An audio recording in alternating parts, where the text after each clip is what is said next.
Nesse momento eu cumprimento a todos os meus amados, queridos irmãos, meus distintos alunos.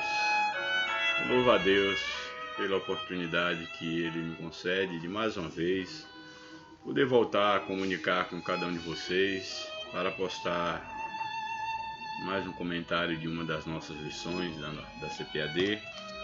Hoje nós temos a lição de número 11 de 10 de setembro de 2023, uma lição muito importante, pois ela traz um título bastante sugestivo, quando nos apresenta cultivando a convicção cristã.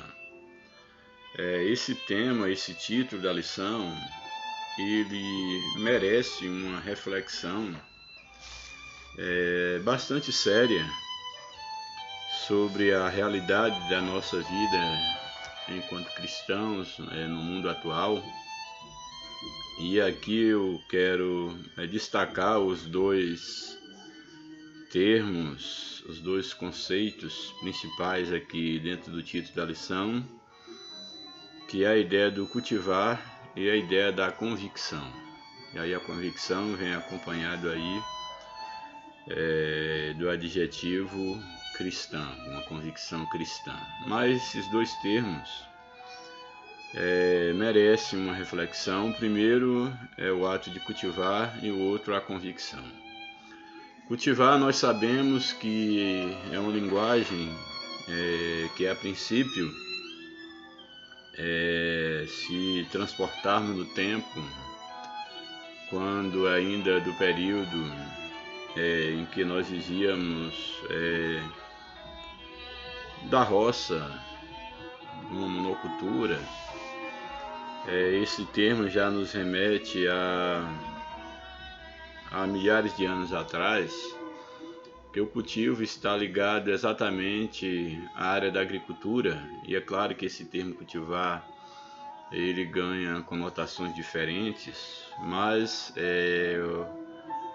o primeiro conceito, a primeira conceituação que vem à nossa mente ao falar do cultivo nos remete exatamente a algum tipo de cultura agrícola.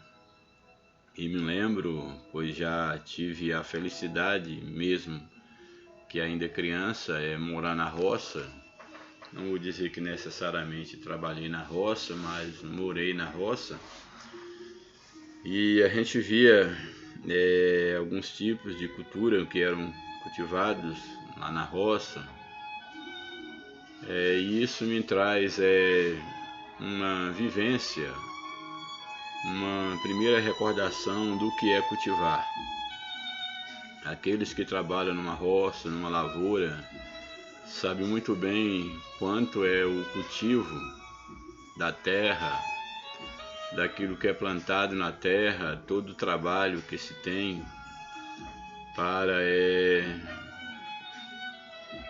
todo o trabalho que antecede o ato de colher uma plantação, os resultados de uma plantação, todo o processo de preparar a terra, de lançar a semente, do tempo certo para plantar, regar, para tratar ali, cultivar num sentido mais abrangente. O quanto esse é um processo demorado, o quanto é um processo necessário para que de fato se tenha uma boa colheita. Então o ato de cultivar, do cultivo da terra, do cuidado, do tratamento, do lançar semente, do regar, do poudar, depender da cultura que se esteja trabalhando, até chegar à colheita mesmo, final. Todo esse processo de cultivo, ele é um processo demorado, é um processo cercado de incertezas, porque há uma dependência climática, vários fatores que não estão sob o controle ali do lavrador, mas o que eu acho mais interessante é o desafio daqueles que lidam no campo, principalmente nessas culturas mais rudimentares, ainda sem o uso das grandes tecnologias, e também, por que não dizer, mesmo na cultura hoje com o uso da tecnologia, é todo o trabalho que envolve desde o preparo da terra, o plantio, o cultivo, para que se tenha uma boa colheita. Todo esse processo de entrega e de fé que o cultivo ele exige daqueles que lidam com a terra para que possam colher os frutos do seu trabalho. Também saindo do campo da agronomia, da cultura, dessa cultura primária, se você transporta também a ideia do cultivar para qualquer uma outra área da vida, seja cultivar uma amizade, um relacionamento, um emprego, cultivar a honra, a moral, exige de cada um muito cuidado, uma ocupação, a fim de que, de fato, aquilo que se pretende conservar, que se pretende colher, aquilo que se pretende manter, os resultados possam aparecer. E aqui a lição, ela não fala apenas o verbo aqui, ele está no gerúndio, ele não está de uma maneira vaga no infinitivo, impessoal, ele não está aqui no particípio como algo já realizado, mas o verbo está no gerúndio, que dá essa ideia de uma ação em curso. Isso faz toda a diferença. Nós vamos perceber as culturas mais sensíveis, as plantações. Se você coloca aí uma plantação de milho, de feijão, ou de culturas mais sensíveis ainda, como a alface, o coentro, a cebolinha e outras culturas mais sensíveis, elas exigem um contato e um cuidado permanente, contínuo, para que de fato se tenha uma boa colheita, uma boa produção. E trazendo isso para a nossa vida, os nossos relacionamentos, seja em família, seja na escola, no trabalho, no namoro, no noivado, no casamento, todos os nossos relacionamentos, eles exigem um cultivo contínuo. Eles exigem o verbo cultivar no gerúndio, que é a ideia do estar cultivando. Então, cultivando aqui, ele nos traz a ideia de uma sempre ocupação, uma ocupação contínua. Então, esse termo aqui, transportado para dentro dessa lição, para falar da questão da fé cristã, para falar da vida com Deus, ele não tem um termo mais apropriado do que esse, que é exatamente nos trazer a consciência, a necessidade de que nós estejamos sempre cultivando a nossa fé. A Bíblia diz que nós temos que batalhar pela fé uma vez dada aos santos. A fé que uma vez foi dada aos santos, ela aconteceu exatamente, a sua semente, ela foi lançada há, podemos dizer, 2000 anos atrás, quando Cristo ele derrama o seu sangue na cruz do Calvário, quando ele ressuscita ele teve o seu ministério de anunciar o reino, mas a culminância, a semente definitiva do reino, ela se deu exatamente com o sangue de Jesus que foi plantado, que foi jorrado na terra pela humanidade, para que então a cultura do reino de Deus ela pudesse de fato ser marcada e marcar a história entre antes e depois de Cristo. Sangue esse que, além do poder para o presente século, no qual Cristo ele foi crucificado, tomado como o primeiro século da nossa história, mas sangue esse que teve o seu alcance, o seu resultado retroativo para aqueles que morreram desde Adão, na esperança da redenção, e aqueles que viriam depois da morte de Cristo, como todos nós, e as futuras gerações. Esse sangue é a semente que veio gerar essa cultura dos céus, a cultura da vida eterna, do retorno do homem para os braços do Pai. Portanto, é necessário que cada um de nós, cristãos, nós tenhamos isso bem vivo nas nossas mentes, no nosso coração, que é necessário uma ocupação permanente com a nossa vida com Deus, porque nós somos a vinha do Senhor. Nós, ao mesmo tempo, somos vinha e também chamados para cuidar dessa vinha, que é a nossa vida, que trata do cuidado com o outro, com a igreja do Senhor, nós enquanto membros, porque ninguém é igreja sozinho. Nós temos que ter consciência que eu não sou igreja sozinho, eu sou membro, parte do corpo de Cristo, que é a sua noiva, e que nós temos essa responsabilidade de estar cultivando essa vinha para que as raposinhas não venham destruir a vinha do Senhor, para que o mato, as folhas secas não venham tomar conta e sufocar e tirar a beleza dessa vinha que é o reino de Deus.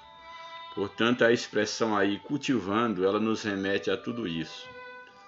A outra expressão que o título da lição nos traz é cultivando a convicção. Sabemos que ser pessoa de convicção é algo fundamental na vida de todo e qualquer ser humano, falando do homem de um modo geral. É necessário que o homem ele tenha convicção de onde ele está, de onde ele veio, para onde ele está indo. Ele tenha convicção do que ele quer na vida. Aqueles que de fato serão bem-sucedidos e darão uma sustentação às gerações futuras são pessoas que têm convicção. É claro também que nós temos que cultivar a convicção correta, porque também existe as convicções errôneas. Não é por acaso que a lição aqui está falando de convicção cristã, mostrando qual tipo de convicção que deve se cultivar. Porque convicção é ao mesmo tempo, se essa convicção ela for para o bem, ela estiver canalizada em Deus, para o bem do outro, para uma boa causa, ela terão seus resultados benéficos e sólidos. Mas da mesma forma, uma convicção errada, ela pode causar um desastre, tanto para a vida pessoal quanto para uma vida em sociedade. Sabemos que pessoas como Hitler, Stalin e outras, e muitas da atualidade, elas causaram uma grande miséria, deixaram uma marca nefasta no mundo, na sociedade, porque eram pessoas também de grandes convicções, porém convicções canalizadas para o mal, convicções que se mostraram totalmente nocivas para o mundo, para a sociedade, para o seu tempo, para o seu povo. Então aqui é necessário que nós tenhamos cuidado e que nós estejamos cultivando uma convicção, mas uma convicção que de fato ela seja benéfica. E aqui a lição, falando para nós cristãos, é o que nós temos que cultivar não é uma ideologia teológica, filosófica, política, mas o que nós devemos estar cultivando é uma convicção cristã, uma convicção fundamentada na fé que uma vez por toda foi dada aos santos, uma convicção fundamentada na palavra de Deus. Não basta ter convicção, é necessário conhecer, é necessário perceber quais são as bases das nossas convicções. A sociedade hoje ela tem sofrido grandes ataques. A sociedade ocidental, em especial a brasileira, e a própria igreja ocidental, a igreja brasileira, ela tem sofrido grandes ataques e derrocadas enquanto instituição. Não estou dizendo a Igreja de Cristo que essa está de vento em popa, nada barra marcha da Igreja de Cristo, mas os membros da Igreja de Cristo, boa parte deles, pertencem a uma igreja local, instituição, a uma denominação. E nós sabemos que a igreja, no seu aspecto visível, denominacional, institucional, ela tem sofrido grandes ataques do inferno, do inimigo. Ela tem deixado muito a desejar, a igreja evangélica, por exemplo, porque exatamente ela tem cultivado convicções erradas. Tem tirado Jesus do centro, a palavra de Deus como centro da direção dos membros, dos congregados, e tem trocado isso por estratégias humanas, ideologias humanas, e muitas dessas igrejas elas estão mais fundamentadas no homem, naquilo que o homem pensa, nas teologias e teologias, nada contra a pura teologia bíblica, nada, absolutamente nada contra o ensino verdadeiro, legítimo da palavra de Deus. Mas também temos percebido que convicções erradas, elas também trazem um grande prejuízo para o reino de Deus. Portanto, o ato de cultivar, ele é permanente, ele é contínuo, e o que temos de cultivar são convicções. Convicção fala de firmeza de propósito. Convicção está ligado a uma estabilidade espiritual, emocional, a uma certeza plena do que se está fazendo, a consciência absoluta, a uma racionalidade. Ter convicção é não agir como um imbecil. Ter convicção é estar seguro do que está fazendo. Porém, a nossa convicção, ela deve ser fruto do Espírito. O Espírito Santo de Deus deve mover no nosso espírito, que haja um desenvolver da vontade de Deus a partir do nosso espírito, e que esse mover de Deus ele atinge a nossa alma, que é o centro das vontades, dos desejos, e aí é onde está de fato o cultivo, podemos dizer assim, ou a marcha daquilo que, através da materialização dos nossos atos, nós viemos de fato a mostrar no que cremos, que estamos cultivando e quais são as nossas convicções. A convicção é algo que parte de dentro para fora, mas a verdadeira motivação, a verdadeira convicção que deve guiar a vida de cada cristão enquanto membros do corpo de Cristo, que deve guiar a vida da igreja, a verdadeira convicção, ela deve ser fruto do Espírito, da Palavra de Deus, que é o que nós chamamos aqui, a lição chama de uma convicção cristã.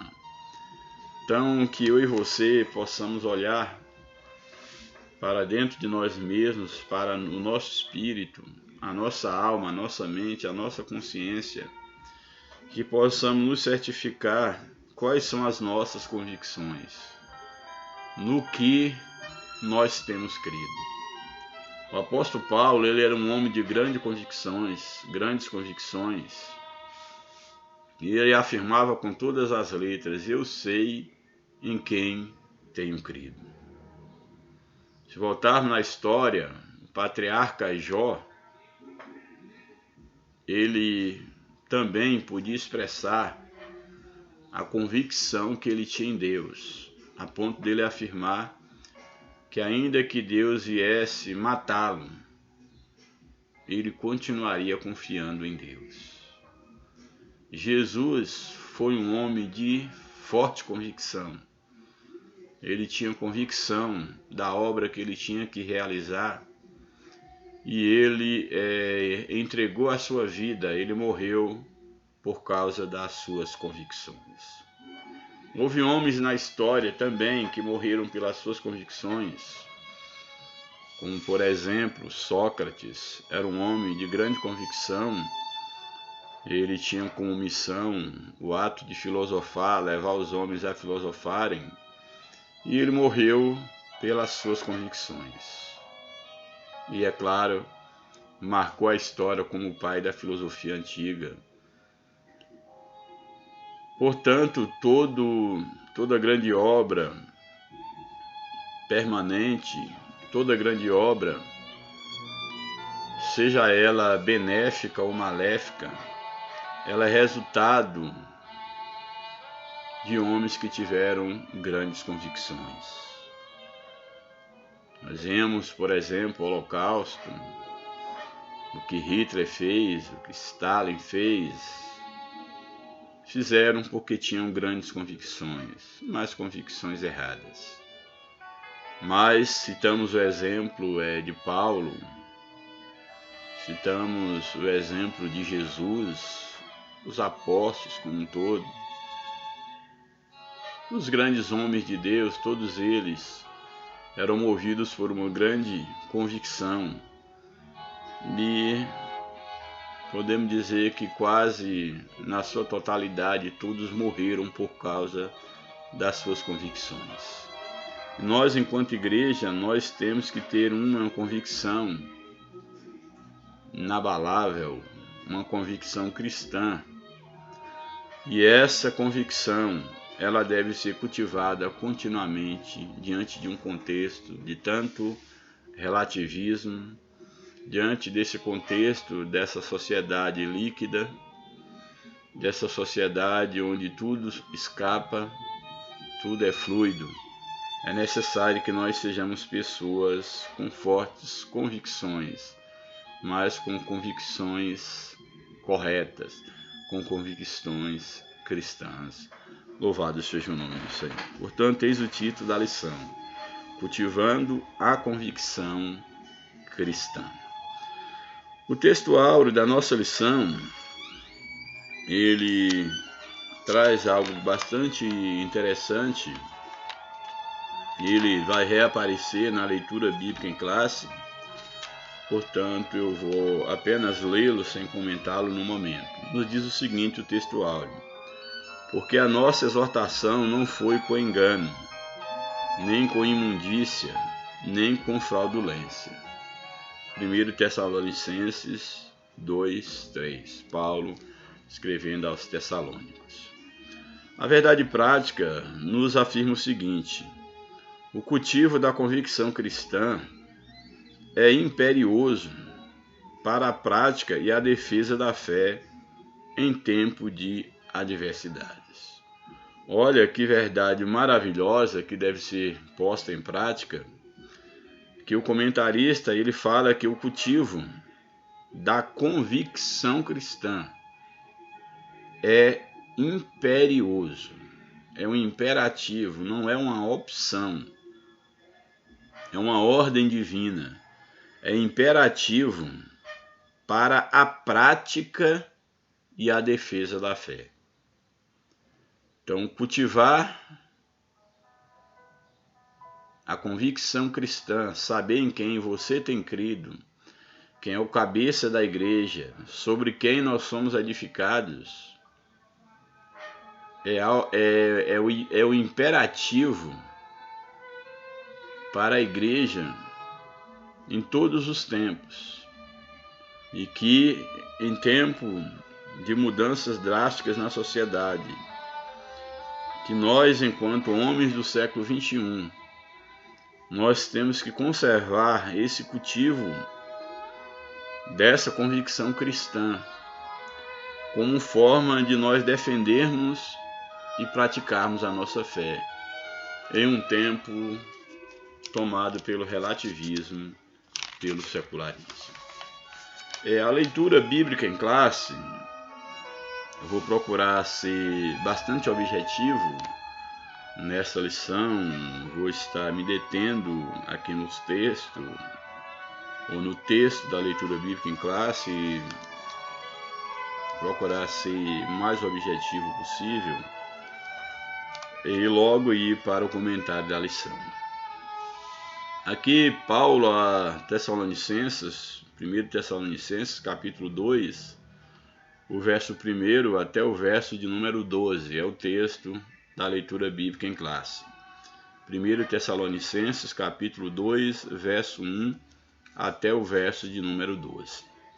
Aí o verso 1 do capítulo 2 de 1 Tessalonicenses nos diz o seguinte: porque vós mesmos, irmãos, bem sabeis que a nossa entrada para convosco não foi vã, mas havendo primeiro padecido e sido agravados em Filipos, como sabeis, tornamo-nos ousados em nosso Deus, para vos falar o Evangelho de Deus com grande combate.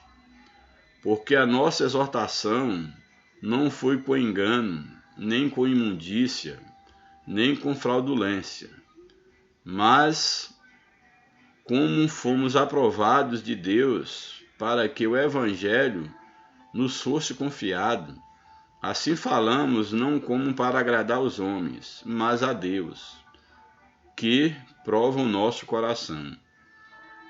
Porque, como bem sabeis, nunca usamos de palavras lisonjeiras, nem houve um pretexto de avareza. Deus é testemunha.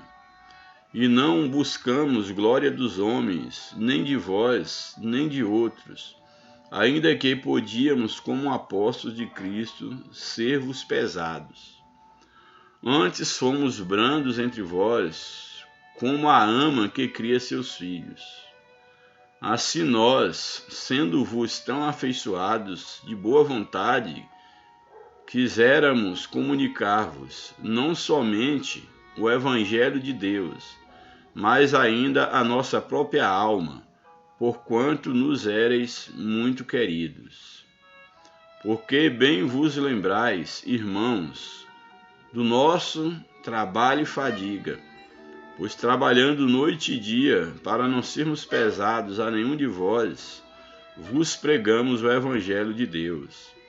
Vós e Deus sois testemunhas de quão santa, justa e irrepreensivelmente nos ouvemos para convosco, os que crestes. Assim como bem sabeis de que modo vos exortávamos e consolávamos a cada um de vós como o Pai a seus filhos, para que vos conduzisseis dignamente para com Deus, que vos chama para o seu reino e glória.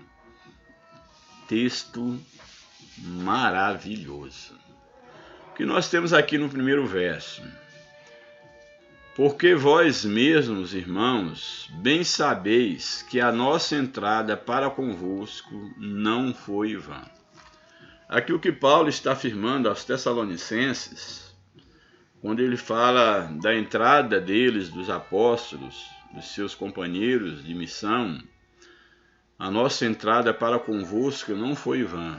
A entrada aqui fala exatamente da visita de Paulo, fala da missão de Paulo entre os tessalônicos. O tempo que ali ele passou, o que ele fez ali, a obra que Deus realizou através dele e de seus companheiros, ele está dizendo que essa entrada ali no meio dos irmãos, a sua passagem por ali, a sua estadia, o seu trabalho não foi um trabalho em vão. Ou seja, houve resultados. Aquela igreja, aqueles irmãos, aquela cidade, aquele povo, podia muito bem comprovar os resultados do trabalho dos apóstolos, do trabalho de Paulo e os seus companheiros. É por isso que ele diz exatamente isso. A nossa entrada para convosco não foi vã. Se vós bem sabeis que não foi vã, que quando nós estivemos aí não foi por acaso, que houve resultados da nossa estadia, da nossa entrada no meio de vós. Isso ele está dizendo no primeiro verso. Aí o verso 2 ele diz: mas, havendo primeiro padecido, ou seja, antes de chegar entre vós, de estar no meio de vós, primeiro nós somos experimentados, nós somos preparados para podermos fazer o trabalho que nós fizemos entre vós. Eu acho isso aqui de uma suma importância, porque geralmente o grande trabalho que alguém faz no reino de Deus, que um obreiro faz, um pastor, um líder, ou uma pessoa que mesmo não exerça liderança, ele só consegue fazer um trabalho sólido, recheado de muita convicção, quando essa pessoa de fato ela teve um estágio, ela teve um período de aprendizado com Deus. Jesus durante 3 anos e meio, preparou seus discípulos para dar continuidade ao seu reino, à sua missão. Moisés passou no Egito 40 anos, mais 40 anos no deserto, para quando do chamado de poder governar o povo, ele estivesse de fato preparado, maduro, para poder dar frutos para Deus. O que Paulo está colocando aqui em relação a ele e os seus companheiros é que antes que ele viesse aos Tessalonicenses, aos Tessalônicos, e ali ele pudesse dar fruto, não ter uma entrada vã no meio daqueles irmãos, eles foram experimentados, eles foram trabalhados por Deus. E a toda a história do apóstolo Paulo, que eu não vou estar aqui contando, como ele foi preparado para poder de fato iniciar o seu ministério. Como ele teve aquele encontro na estrada de Damasco, os anos que ele passou se preparando, aprendendo inclusive, para poder de fato servir e servir da melhor maneira possível. Então é isso que ele vai dizer no verso 2: mas havendo primeiro padecido e sido agravados em Filipos, já antes de ir para vós, padecemos, fomos agravados, sofremos agravos, passamos por sofrimento em Filipos, como bem sabeis, tornamo-nos ousados em nosso Deus. Olha o que ele está dizendo: mas, havendo primeiro padecido e sendo agravado em Filipos, como bem sabeis, tornamo-nos ousados em Deus. Ou seja, a prova que eles haviam passado antes, a escola que eles passaram, eles foram aprovados. Isso gerou uma convicção firme no coração do apóstolo e de seus companheiros, de modo que eles se tornaram ousados, como ele coloca aqui, em Deus.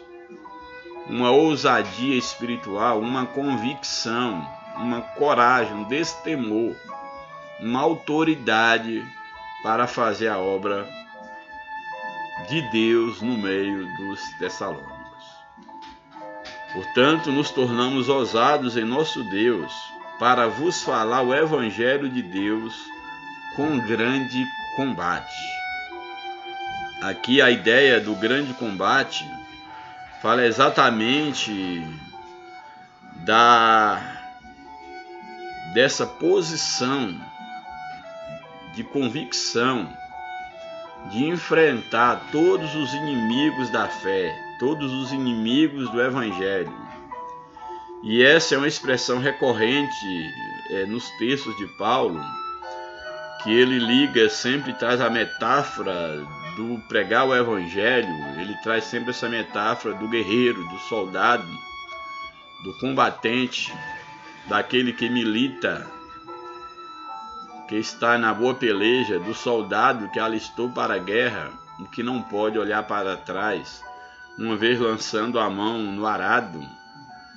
E aí a metáfora do campo, do cultivo, do arado e da guerra, elas são muito presentes nas cartas de Paulo. E ele, quando ele chega ao final da sua carreira, da sua jornada aqui na terra, ele vai dizer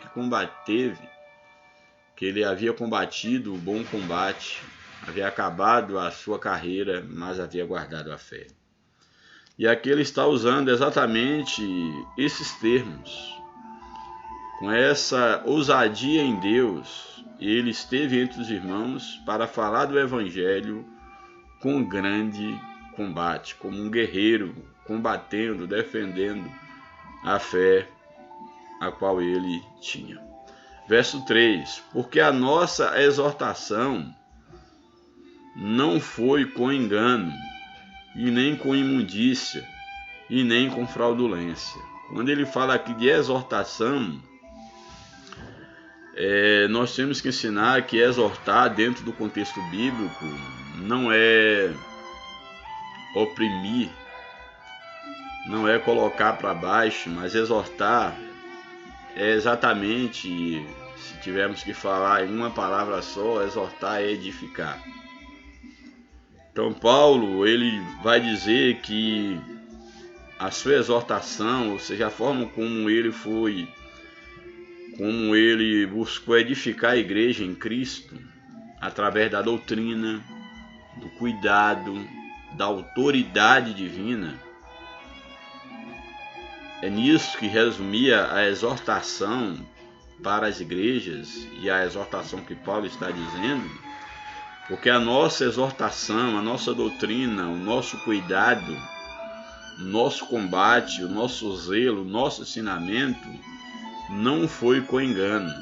Nós não chegamos no meio de vocês com mentira. Nós não trouxemos o evangelho da mentira, da falsidade, daqueles argumentos falaciosos, daquelas promessas de que Deus fará aquilo que Deus nunca prometeu. Sabemos que muitos têm usado do evangelho do engano e têm atraído multidões. Infelizmente as massas preferem estes, que fica prometendo aquilo que Deus não prometeu, e aí que vivem de campanha a campanha, de movimento a movimento. E quando esses movimentos perdem a graça, quando eles não conseguem mais renovar, o resultado são pessoas decepcionadas e que acham que foram Deus que as decepcionaram. Não. Eu sempre afirmo aqui que o Evangelho de Cristo era o Evangelho do esclarecimento. Ninguém seguia a Cristo enganado. E Paulo está dizendo exatamente isso. Paulo teve um encontro com Cristo, ele teve um momento de dificuldade, ele aprendeu o quanto custaria ele sofrer por Cristo. E Paulo, ele não estava para brincadeira, ele não era um apóstolo que estava preocupado em agradar a homens, em ter para cada público uma palavra conveniente. Paulo não vivia de conveniência. Ele usava de sábio para ganhar o sábio, de tolo para ganhar o tolo, mas sem negociar as verdades bíblicas. Ele tinha convicção, ele sabia em quem ele tinha crido. Isso é muito importante na vida de um obreiro. Então aqui Paulo está dizendo, olha, nossa exortação não foi com engano, nem com imundícia. Nós não jogamos sujo com vocês. Não trouxemos um evangelho imundo, cheio de sujeira, cheio de coisas, de segundas intenções, de ideologias humanas. Não. Nosso evangelho foi puro. Nosso evangelho foi sem sujeira. Portanto, não fomos com engano, nem com imundícia, nem com fraudulência. O que é a fraude? A fraude é algo que tem um verniz de legalidade, mas que está recheado de falsidade, está recheado de engano, que não passa de uma cilada. Então Paulo está dizendo que o evangelho que ele pregava não era uma fraude. Quantos estão arrebatando pessoas através de um discurso em nome do evangelho, de um discurso fraudulento, que é uma fraude. E as pessoas caem na conversa e quando percebem, elas vão ver o quanto elas foram iludidas, o quanto elas foram enganadas. Mas Paulo está dizendo que a característica do evangelho, da convicção, da fé que ele pregava, que ele exortava os irmãos, não era enganosa, não continha sujeira, não era imunda e nem era uma fraude. Aí o verso de número 4, mas, ele coloca aqui o adversativa em contraste com tudo aquilo que é ruim, ele diz, mas como fomos aprovados de Deus. Aqui é interessante porque ele fala das lutas que ele passou em Filipos, e agora ele fala de como ele entrou com sinceridade e em verdade, pregando o evangelho entre os irmãos, e aqui ele retoma, mas como fomos aprovados por Deus. Paulo e os seus companheiros, eles tinham como marca a aprovação divina. E aqui eu abro um parêntese, que você enquanto líder, você deve ter cuidado, você que exerce uma liderança ou que faz algo para Deus. Eu sei que é normal, faz parte da natureza humana, buscar a aprovação dos homens, o que não é ruim, eu diria que é até contingente. Nós até precisamos disso, isso nos faz bem ao nosso ego, sermos aprovados pelos homens. Porém, o que nós aprendemos à luz da palavra de Deus, e que isso não deve sair da nossa mente, não podemos perder de vista, é a consciência plena de quem nos chamou, de quem nos capacita, e se de fato nós temos a aprovação divina. Há uma poesia da harpa cristã que diz que se Cristo comigo vai, eu irei. Se de fato você foi aprovado por Deus, se Cristo ele ir com você, onde quer que você for, você terá a aprovação para fazer a obra que Deus colocar nas tuas mãos. Mas é necessário que você sinta que você é um obreiro, que você é alguém aprovado por Deus. Não basta ser aprovado pelo homem. Não basta, o reconhecimento do homem não é o bastante.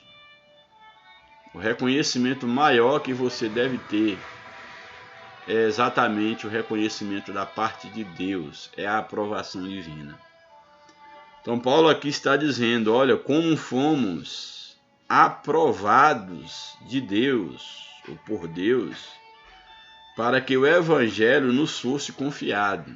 Ou seja, Deus nos chamou, Deus nos vocacionou, esse é o nosso chamado, e uma vez que nós somos aprovados por Deus, Deus nos confiou a mensagem do Evangelho. É importante nós sabermos que se Deus não nos aprova, Ele não nos confia o ministério. Se Deus não nos aprova, Ele não aceita o nosso sacrifício. Ele não aceita nada que vier de nós, ainda que seja com as melhores das intenções, ainda que seja travestido de bem, de evangelho de Deus, de obras de caridade, ainda que venhamos em nome de Deus e que pregamos as palavras de Deus, mas se não houver uma aprovação divina, não haverá autoridade na nossa pregação. Se não tivermos a aprovação divina, os frutos não virão. Serão apenas discursos, informações, conhecimentos que nós passaremos às pessoas, mas conhecimentos desprovidos de um poder que transforma, que fala no íntimo do coração das pessoas, levando-as a temer e tremer diante do poder da palavra de Deus. Portanto, Paulo, ele vai exatamente afirmar, fomos aprovados por Deus para que o evangelho nos fosse confiado. Assim falamos não como para agradar a homens, só que é muito interessante. Falamos não como para agradar aos homens, mas a Deus, que prova o nosso coração.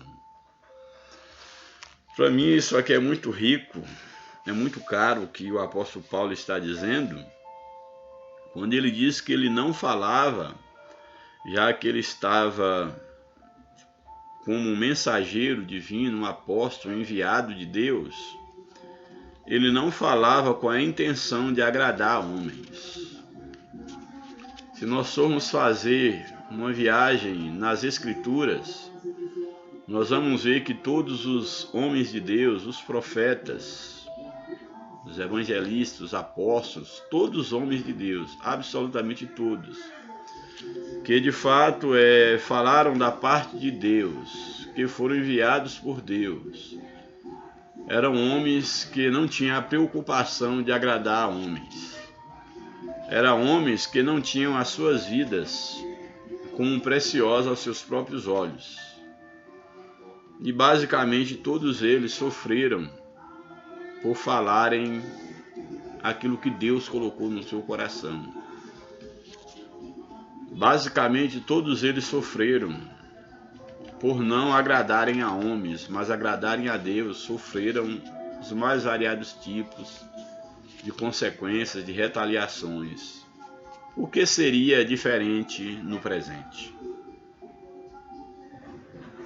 Você não deve negar o seu chamado, você não deve negar a fidelidade, a convicção, a aprovação divina, o puro e genuíno evangelho que Deus te entregou.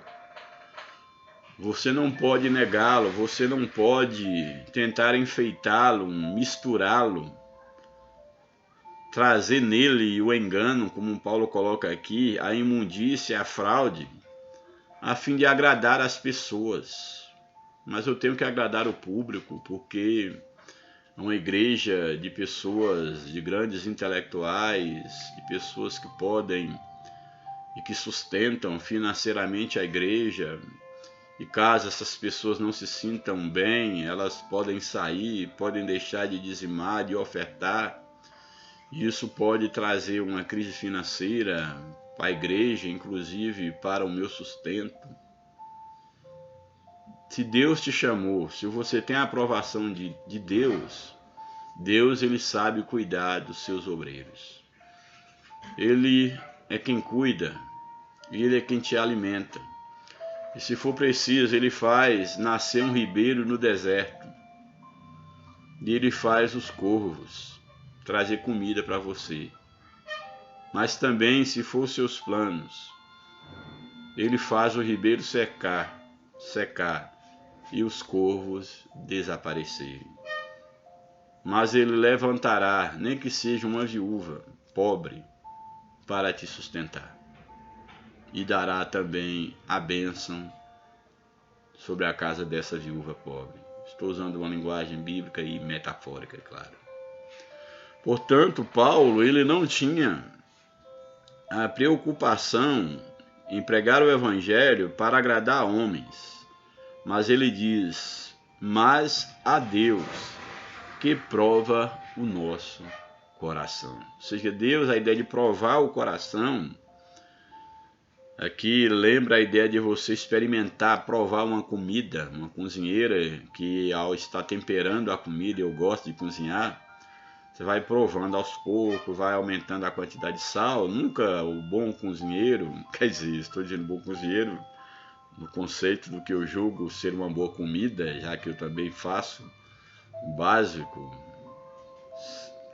que geralmente você não sai jogando sal de vez na comida, você coloca uma dosagem mínima, e aí você vai experimentando e vai acrescentando até chegar no ponto que você quer. Seja no uso do sal, seja no uso do açúcar, ou de qualquer um outro condimento, ou qualquer um outro tempero. E aí mais você vai provando, para que a comida fique com o sabor que você quer que ela fique. Então Paulo aqui está dizendo que Deus é quem provava o coração dos apóstolos. Então ele diz o que? Não para agradar homens, mas a Deus que prova, que conhece, que tempera os corações. Então Paulo era alguém que tinha um coração que Deus conhecia, um coração temperado por Deus, que estava no ponto certo. Nem sem sal, nem muito salgado, mas temperado. Então, mais Deus, mais para agradar a Deus que prova o coração. Porque, aí ele prossegue no verso número 5, porque, como bem sabeis, ou seja, porque ele vai dar aqui uma explicação, como bem sabeis, quem sabiam? Os irmãos ali, os tessalonicenses, os tessalônicos. Porque, como bem sabeis, nunca usamos de palavras lisonjeiras, enganosas, nunca usamos disso para convosco, nem houve um pretexto de avareza, nem entramos no meio de vós com avareza, a fim de obter recursos, vantagens materiais, financeiras, seja lá o que for. Vocês são testemunhas que nós não chegamos entre vocês, nunca usamos de palavra lisonjeira, lisonjeando, tentando tapear, enganar vocês. E nunca houve um pretexto, usando do nosso título, da nossa autoridade, como um pretexto para explorar vocês. Isso nunca houve, vocês são testemunhas. E aí ele prossegue, e Deus é testemunha. Ou seja, vocês e Deus são testemunha de que isso nunca houve. Ele deixa de forma muito bem clara, ó, como bem sabeis, nunca usamos de palavras lisonjeiras, nem houve pretexto de avareza. Deus é testemunha, vós sabeis, e Deus é a nossa testemunha. Ou seja, temos uma consciência pura, nada nos acusa. Não somos passivos de sermos acusados, nem diante de Deus,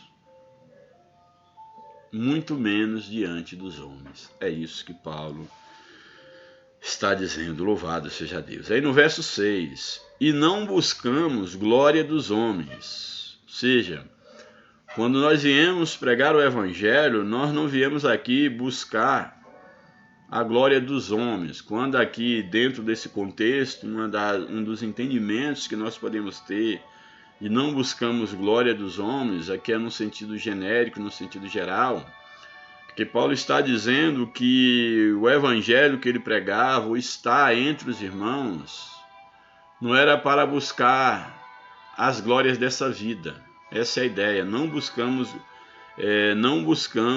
glória, verso 6. Não buscamos glória dos homens. A glória dos homens é o quê? É a glória passageira, é a vaidade. É querer elogios das pessoas. É querer ser visto, querer um destaque para o seu ego. Como eles eram apóstolos, estão todos reconhecendo, esses são homens de Deus.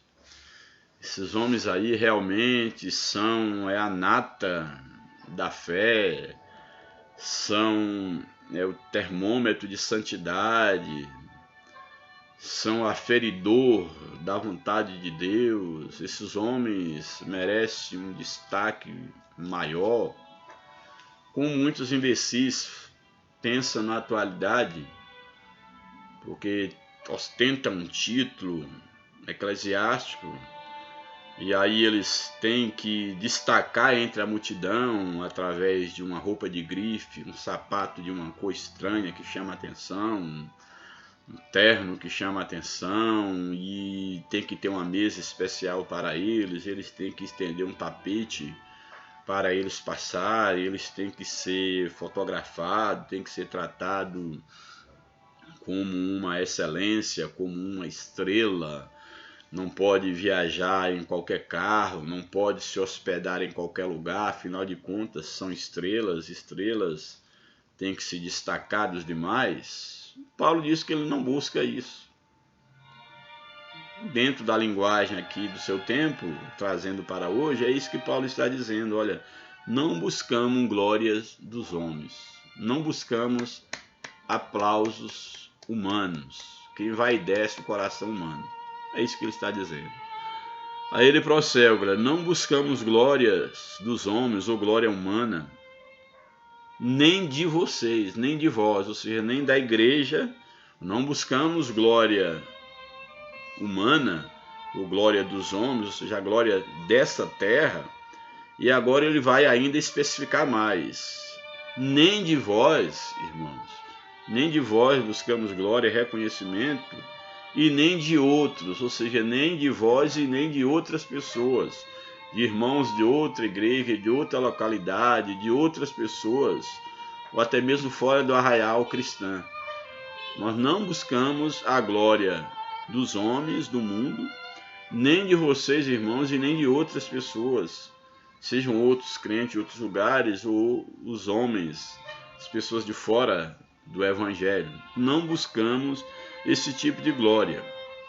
Ainda, aí ele coloca, olha, ainda que podíamos, como apóstolo de Cristo, ser-vos pesado.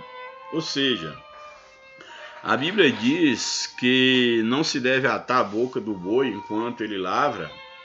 Essa metáfora fala exatamente em relação ao sustento que era devido aos levitas, aos sacerdotes, e dentro da nova aliança a Bíblia fala que o obreiro é digno do seu salário. Isso é bíblico, a sustentação de um pastor, de uma liderança é bíblico, porque aquele que vive para a palavra, que vive para o evangelho, ele também deve viver do evangelho no sentido de ser sustentado pela sua comunidade. E é necessário que a comunidade ela tenha essa consciência e sustente bem o seu pastor. Mas quando eu falo sustentar bem, não é dar uma vida de luxo que está além das possibilidades, da realidade da própria comunidade, porque isso é um escândalo, isso é imoral. É imoral ver alguém luxando quando os seus liderados estão passando necessidade. Isso é imoral. Isso não tem aprovação de Deus. Mas também eu não posso ver o meu pastor passando fome Isso não me daria nenhum orgulho. Ter um pastor que passa fome, que passa necessidade. Isso não traz orgulho para ninguém. Mas olha o que o apóstolo Paulo, ele diz, olha, ainda que nós podíamos, como apóstolo de Cristo, sabemos que apóstolo quer dizer mensageiro, alguém que está ali em nome de alguém, trazendo a mensagem em nome de alguém. O apóstolo diz, olha, como apóstolos de Cristo, nós poderíamos ser-vos pesados. Aqui a ideia de ser pesado, aqui Paulo está dizendo que ele, como apóstolo de Deus, ele tinha de Deus a liberdade, ele tinha de Deus, eles tinham a autoridade e o direito de serem sustentados pelos irmãos. Serem sustentados pelos irmãos. E ele ainda, nas entrelinhas, ele dá até a entender que eles poderiam até usar desse título, se eles quisessem, que não era o caso deles,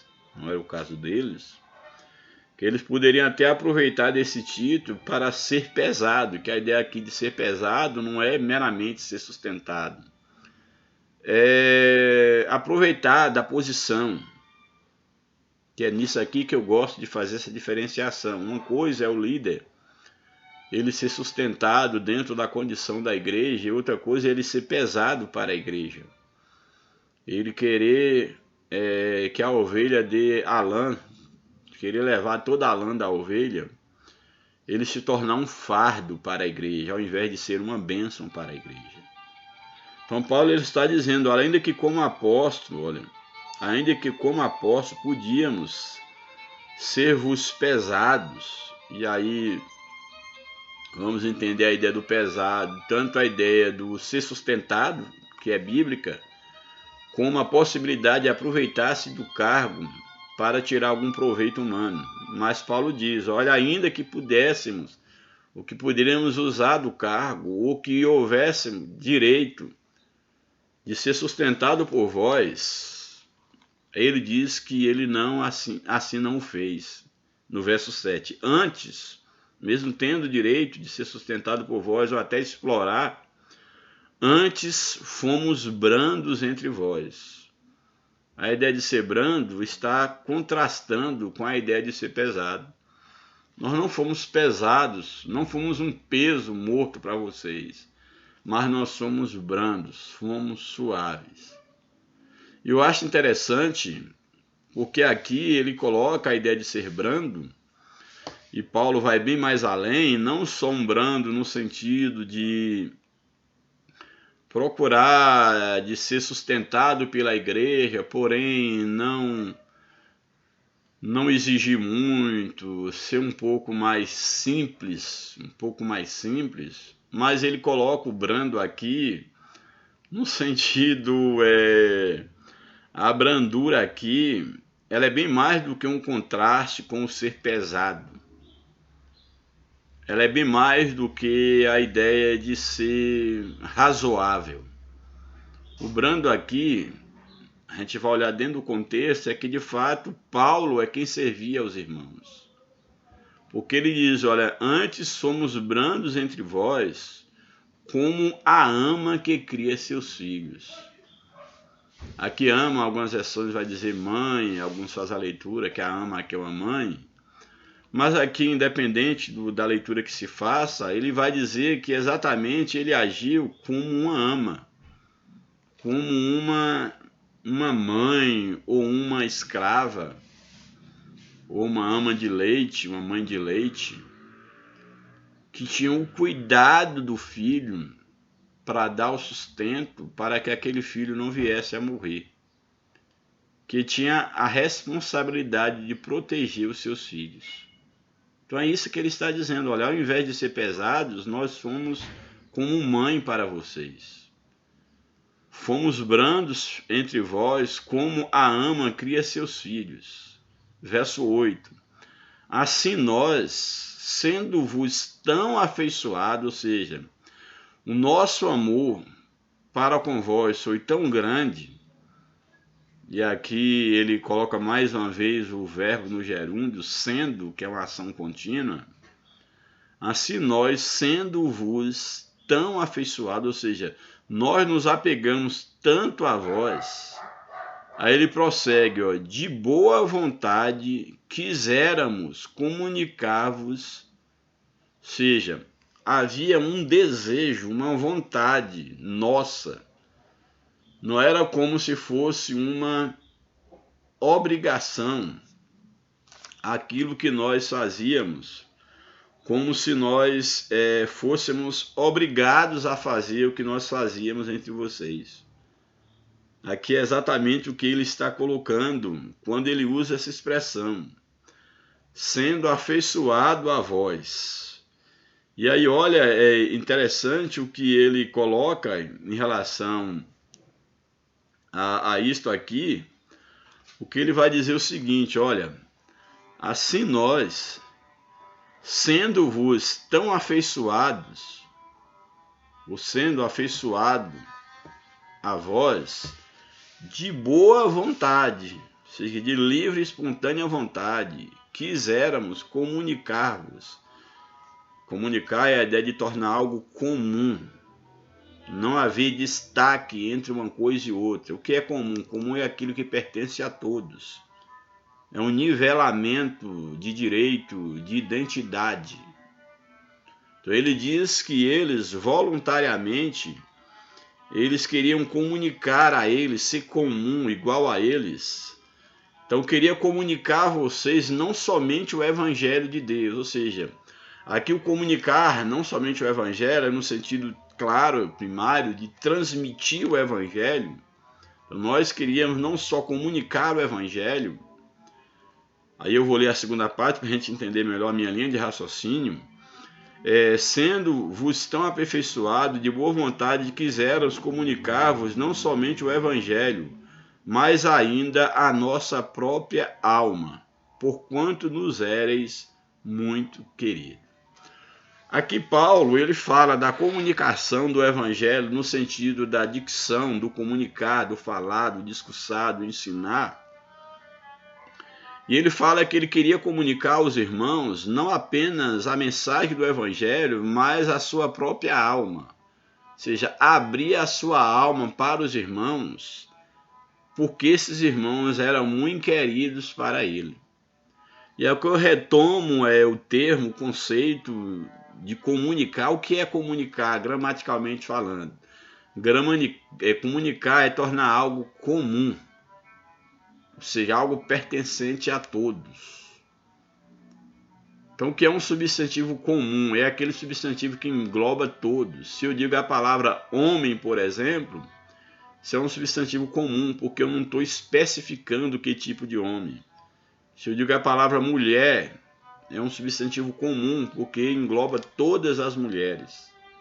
Então, Paulo está dizendo que o evangelho que ele pregava para os irmãos, ao estar comunicando o evangelho, ele o fazia numa linguagem, de uma forma que aquilo ali fosse comum para os irmãos, assim como era comum para ele. Ou seja, a maneira dele pregar o evangelho, a maneira de comunicar o evangelho, não era algo distante dos irmãos, que separava ali o mestre, um culto dos incultos.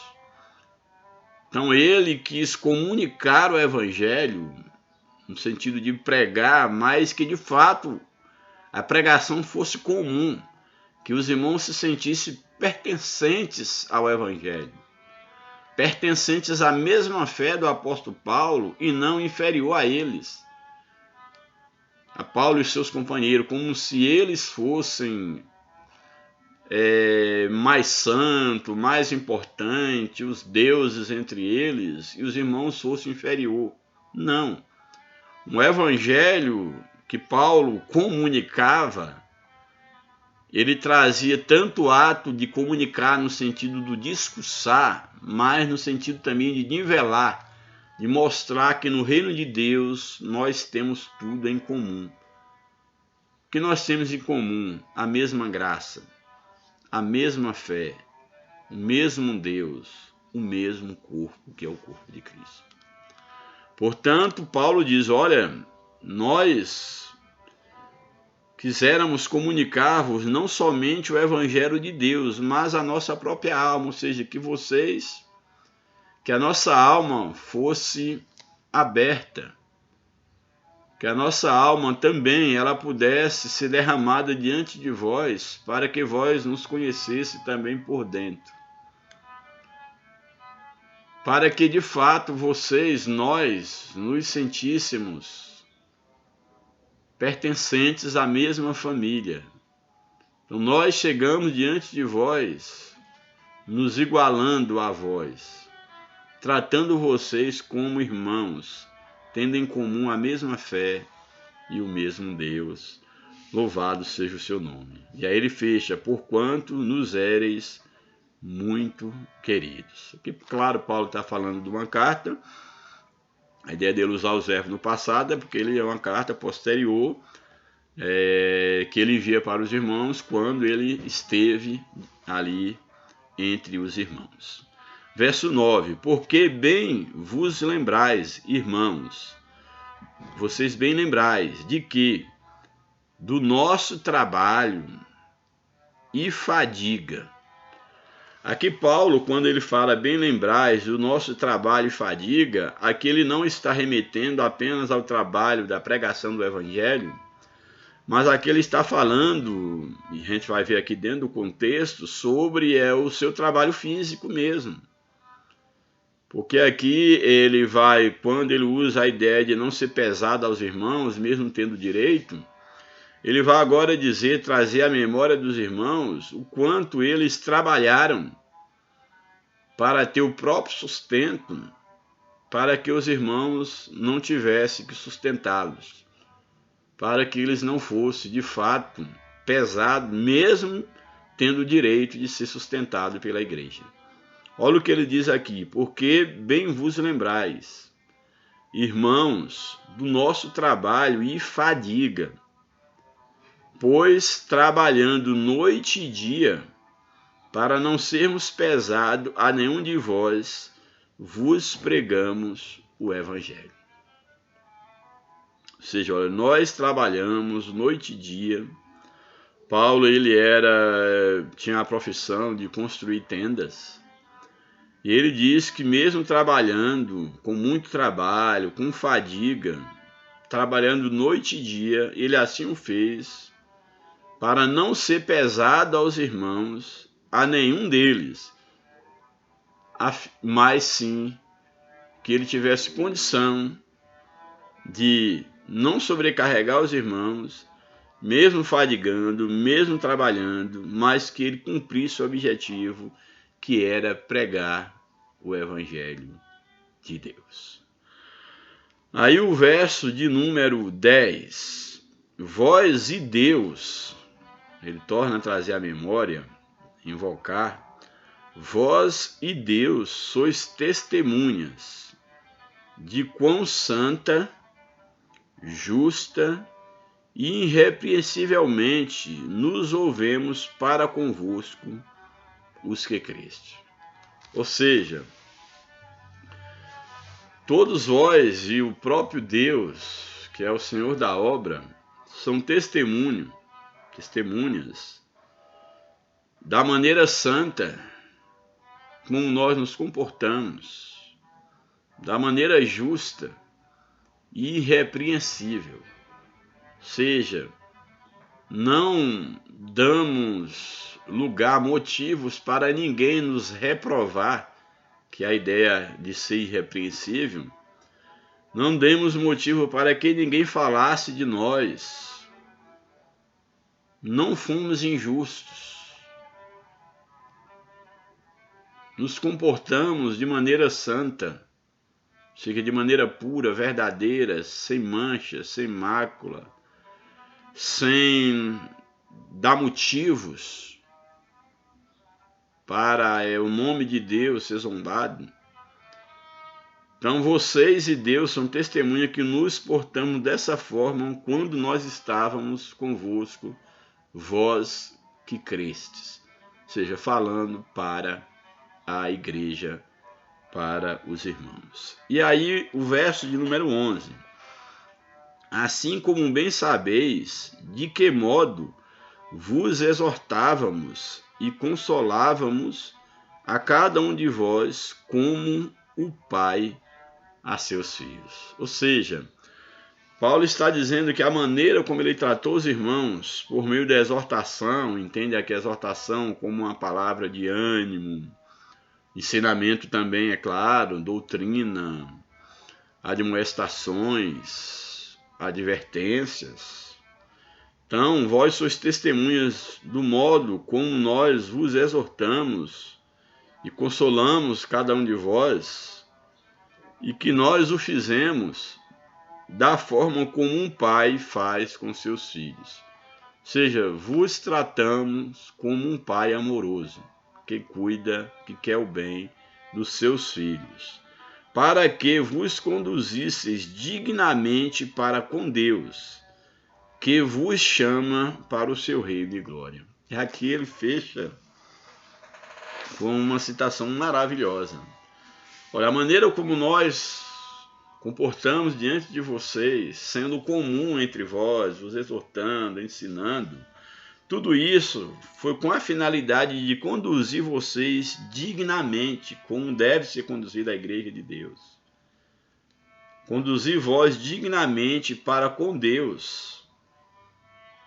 Ou seja, trazer vocês de volta para Deus, que foi Deus quem vos chamou para o reino da sua glória. Ou seja, assim como nós fomos chamados, assim como nós pertencemos ao reino e à glória de Deus, mesmo que em meio a várias tribulações, a vários sacrifícios, a vários sofrimentos que vocês não passaram, e agora nós pertencemos a esse reino, a essa glória, nós vos conduzimos pacificamente, amorosamente, a fim de que vocês experimentem a mesma glória, participe do mesmo reino que nós participamos, porque o reino é de Deus e vocês igualmente a nós pertencem a Deus. Louvado seja o nome do Senhor. Então essa é a forma, a convicção que Paulo tinha e o cultivo dessa convicção cristã, de que a obra é de Deus, de que é Deus quem faz a obra e de que todos pertencemos à mesma família, à mesma fé, e que todos na atualidade, é um ensinamento que nós temos, que todos na atualidade devemos portar da mesma maneira que os apóstolos, não fazendo acepção de pessoa. Se possível, você enquanto líder, doando a tua vida em prol do rebanho, para que o rebanho não se sinta inferior, não se sinta explorado, mas ele sinta participante do mesmo Deus, da mesma posição, da mesma glória que você participa. Louvado seja o nome do Senhor.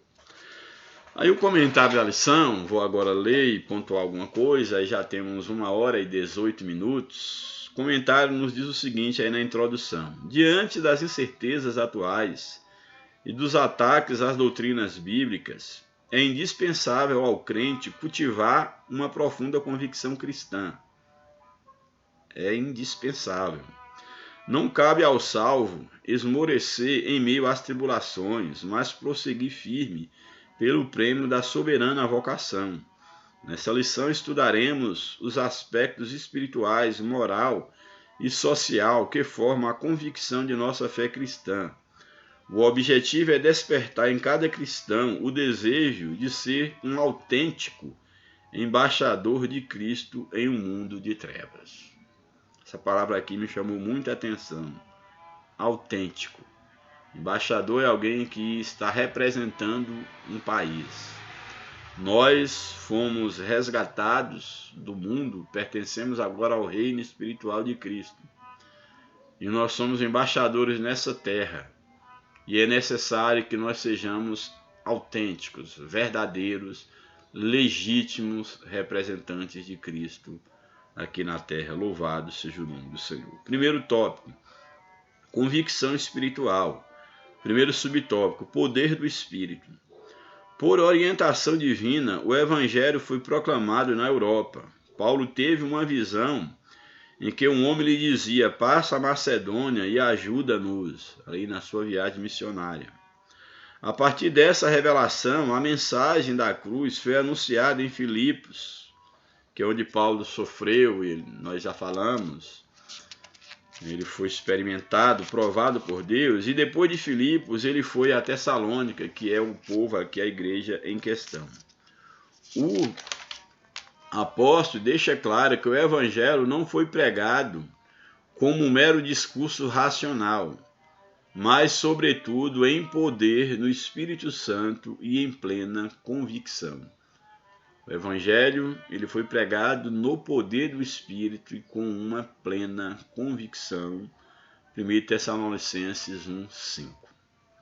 Nesse caso, o Evangelho foi ministrado com ousadia no poder do Espírito, de modo que resultou na salvação e libertação dos tessalonicenses.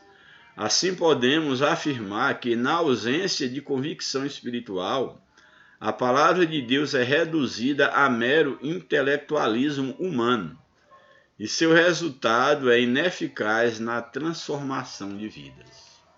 Muito, muito importante. Pregar a palavra de Deus sem estar movido de uma profunda convicção, uma profunda fé, não passa de um discurso intelectual que não transforma a vida das pessoas.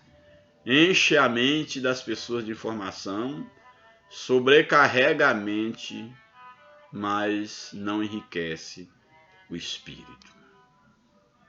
Que nós tenhamos cuidado de que o evangelho por nós pregado seja um evangelho movido pelo poder do Espírito Santo, porque a Bíblia diz que o evangelho de Deus é poder. Louvado seja o nome do Senhor. Segundo subtópico, confiança em Deus. O apóstolo declara que, mesmo tendo padecido, sido agravado em Filipos, sua fé não estava abalada. Ele se refere à perseguição sofrida antes de pregar em Tessalônica. Paulo e Silas tinham sido publicamente, antes de ir para Tessalônica, Paulo e o seu companheiro Silas tinham sido publicamente espancados com varas, espancados por causa do evangelho. Em seguida, lançados no cárcere interior, com os pés no tronco. E ali eles cantavam e adoravam a Deus. Está em Atos 16, 22 a 24. Todavia, apesar de feridos, perto da meia-noite, oravam e cantavam hinos a Deus. Atos 16, 25, quando houve aquela libertação, os cárceres se abriram. E aí toda uma linda história que está em Atos 16, vale a pena você ler, se você não conhece. Após essa severa provação, não esmoreceram, mas, impelidos pelo Espírito, vieram a Tessalônica. Na cidade, em meio às suas lutas, e com ousada confiança, anunciaram a Cristo. Louvado seja o nome do Senhor para sempre. Nessa perspectiva, somos encorajados a não desfalecer na pregação do Evangelho, mas confiados em Deus e jamais recuar, mesmo diante das ameaças de prisão ou de morte, como Paulo muito bem experimentou e de fato foi decapitado lá na frente por causa do Evangelho. Terceiro subtópico, fidelidade na pregação. O apóstolo dos gentios, no caso Paulo, assegura que o Evangelho anunciado em Tessalônica não foi com engano, nem com imundícia, nem com fraudulência. Mostra que a doutrina cristã não procede de fábulas inventadas, condutas imorais ou artificiais para seduzir pessoas a crerem em mentiras. O Evangelho não precisa de subsídio, de auxílio, do coaching, de ideologias humanas, de estratégia de marketing, de outras coisas para tentar fazê-lo diferente, atrativo, lúdico, seja lá o que for, a fim de que as pessoas não sejam confrontadas. Não. O Evangelho tem que ser pregado como o Evangelho, o poder de Deus, como o Evangelho da cruz, o Evangelho que confronta, o Evangelho que condena o pecado, que coloca o dedo na ferida, mas um Evangelho que transforma, que dá paz, que dá alegria, que dá descanso, que leva o homem a Deus, que traz o homem de volta a Deus. Louvado seja o nome do Senhor. O Evangelho não precisa, o Evangelho é simples. O Evangelho é uma mensagem simples, é uma mensagem de poder. Ele não precisa de auxílio humano para poder vir numa embalagem diferente, que não seja a embalagem da cruz, do sangue de Jesus. Ao contrário, Paulo declara que o Evangelho é de Deus e que o próprio Deus o comissionou como arauto, não como para agradar os homens, mas a Deus, que prova o nosso coração. Dessa forma, o propósito do apóstolo não era o de satisfazer seus ouvintes com falsos discursos, como muitos têm feito. Para cada domingo, para cada campanha, um novo discurso, uma nova estratégia de marketing para poder atrair a plateia. É o verdadeiro pão e circo. Mas quando acabar esses apetrechos, esses artifícios, o povo vazio e vai procurar outro lugar onde tenha mais distração. Essa é a realidade, o Evangelho não é isso. Nesse sentido, somos exortados a manter fidelidade na pregação, repudiar os falsificadores da palavra de Deus e anunciar Cristo com sinceridade, sem cera, sem máscara. Tópico 2, convicção moral. Subtópico 1, retidão nas ações. A conversão opera transformação moral na vida do crente. Ser convertido e continuar com as mesmas práticas mundanas, ser convertido sem uma transformação moral, isso não é evangelho. Pode ser o efeito da religião, de um discurso religioso, mas o evangelho é uma semente que onde ela cai, ela brota, causando transformação moral, espiritual e moral ética. Não há como dizer ter tido encontro com Cristo e continuar com as mesmas práticas mundanas, pecaminosas. Não há a mínima possibilidade. Portanto, a conversão opera uma transformação moral na vida do salvo, do crente salvo. Desse modo, a Bíblia orienta, dentre outras recomendações, a deixar a mentira.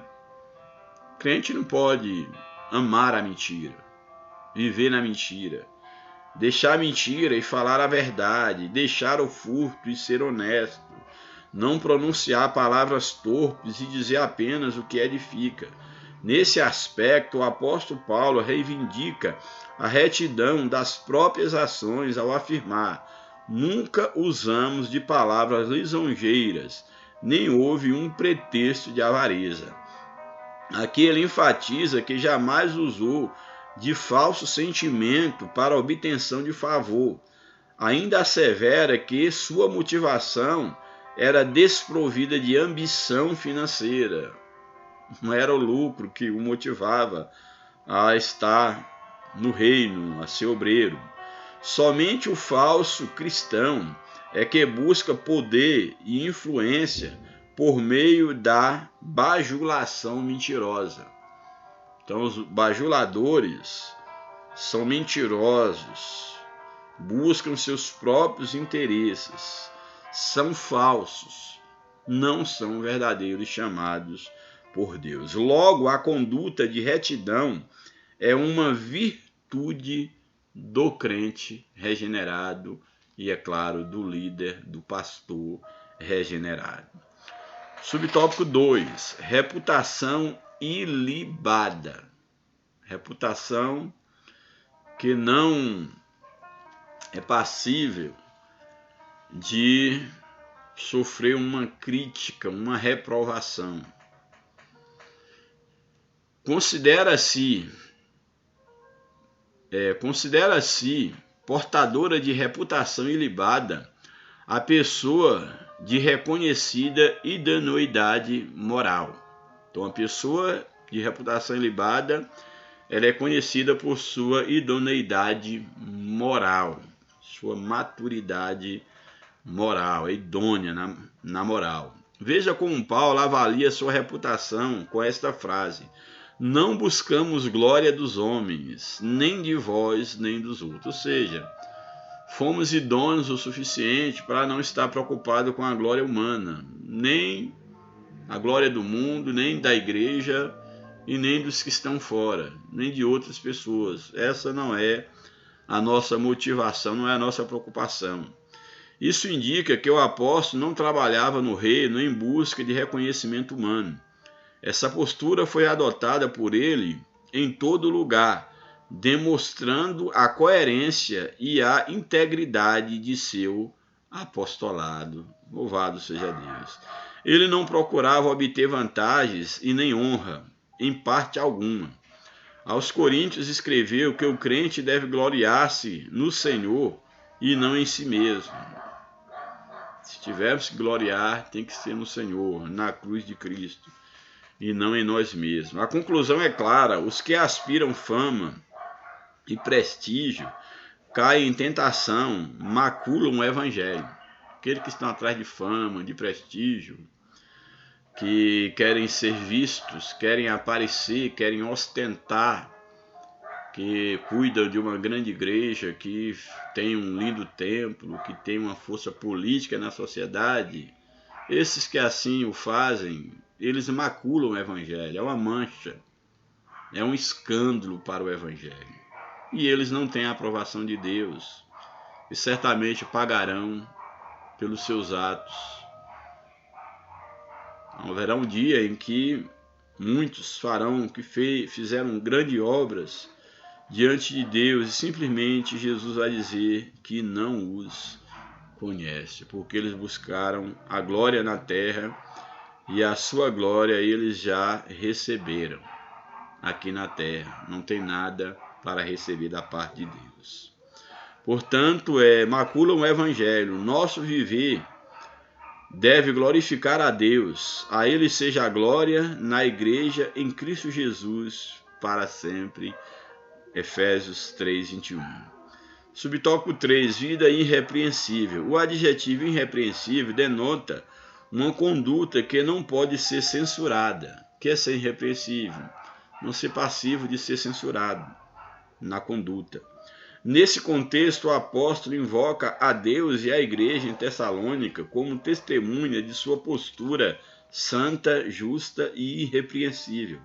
Essas designações implicam obediência nas questões morais, atitude de retidão exemplar e conduta sem motivo algum de reprovação. Isso é ser irrepreensível. Denota um padrão de comportamento para com Deus, para com os homens e para consigo mesmo. Esse padrão de comportamento. Ciente da influência de sua vida, ciente da influência que sua vida exercia sobre os fiéis, o apóstolo diz: para vos dar em nós mesmos exemplo, para nos imitardes. Ou seja, nós, aqui segundo Tessalonicenses 3:9, nós agimos dessa forma para que vocês vejam em nós o exemplo, para que vocês possam imitar as nossas atitudes, as nossas ações. Louvado seja Deus. Assim, o grau de comprometimento adotado pelo crente com os valores do reino é o reflexo do nível de sua comunhão com Deus. Então, nosso comportamento reflete o nosso comprometimento com Deus. E o último tópico, tópico 3, convicção social. Primeiro subtópico, bem-estar comum. O bem-estar comum alcança o homem em suas necessidades físicas e espirituais. Não por acaso a Bíblia fornece instruções para o bem-estar espiritual e social dos seres humanos.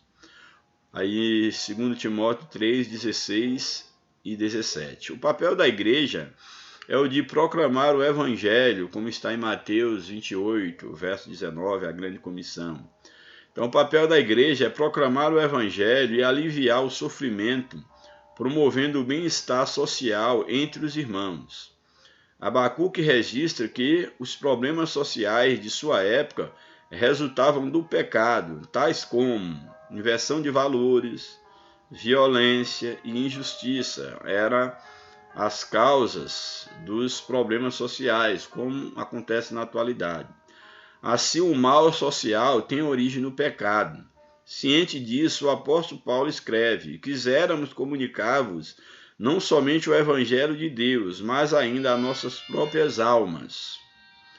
Esse sentimento é comparado ao cuidado de uma mãe que se preocupa e protege os filhos. Também é equiparado ao procedimento de um pai amoroso que se interessa pelos problemas dos filhos, como nós já vimos. Era assim que Paulo encorajava, confortava e servia de exemplo à igreja. Nessa direção, o dever cristão engloba a moral, engloba o aspecto moral e social.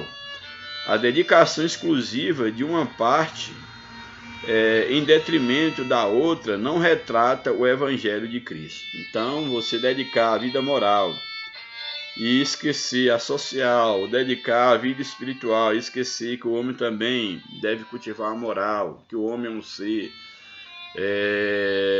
que é composto, tripartido, espírito, alma e corpo, você não pode negligenciar nenhuma área do ser humano. O Evangelho de Cristo é para alcançar o homem como um todo.